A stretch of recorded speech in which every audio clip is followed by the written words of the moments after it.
যে যাই বলুক ইনশাআল্লাহ ফেব্রুয়ারির প্রথমার্ধে 12 তারিখ ইনশাআল্লাহ নির্বাচন হবে। যারা পিআর পদ্ধতির কথা বলে তারা তো আগেই নির্বাচনে আছে, তারা তো আগেই মার্কা দিয়ে রাস্তায় মিছিল করতেছে এবং তাদেরকে সারা বাংলাদেশে তাদের 300 ক্যান্ডিডেট ডিক্লেয়ার দিয়ে দিয়েছে।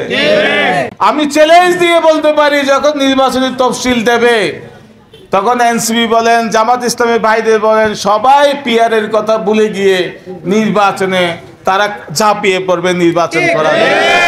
এইটা যাতে আপনারা প্রস্তুতি নিতে না পারেন, আপনারা যাতে ইলেকশনের সময় শুধু 1 মাস কাজ করবেন এইটা আপনাদের করতে দিয়ে তারা এখন থেকে কিন্তু কাজ করছে। আর একটা জিনিস কখনো পুরাতন হয় না, একটা যন্ত্রণা কি কখনো পুরাতন হয় না, সেটা কি? ষড়যন্ত্র। এই যন্ত্র কখনো পুরাতন হয় না। আপনারা রাজনীতি করবেন, আপনাদের গ্রামও দেখবেন যে আপনার বিরুদ্ধে ষড়যন্ত্র হচ্ছে। আপনারা উপজেলায় রাজনীতি যারা করেন তারাও বুঝবেন যে আপনাদের বিরুদ্ধে ষড়যন্ত্র হবে। রাষ্ট্রের বিরুদ্ধেও ষড়যন্ত্র হয়, আমার বিরুদ্ধেও ষড়যন্ত্র হবে।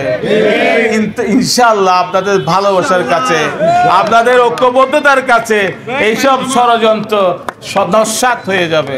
আপনাদের এই অধম কোন দুর্নীতির সাথে জড়িত না, কোন চাঁদাবাজির সাথে জড়িত না।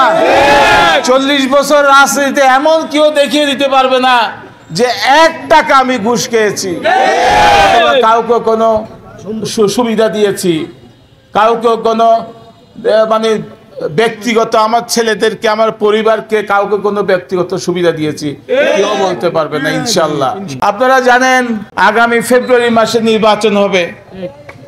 এটা যে যাই বলুক ইনশাআল্লাহ ফেব্রুয়ারির প্রথমার্ধে 12 তারিখ ইনশাআল্লাহ নির্বাচন হবে। আমাদের একটা স্লোগান আছে, সেটা হলো কক্সবাজারকে আমরা নিরাপদ রাখতে চাই। কেউ যদি চাঁদাবাজি করে, কেউ যদি অন্যায় করে, তাকে যদি বিচারও না করতে পারেন একগোড়া করে রাখবেন তাদেরকে।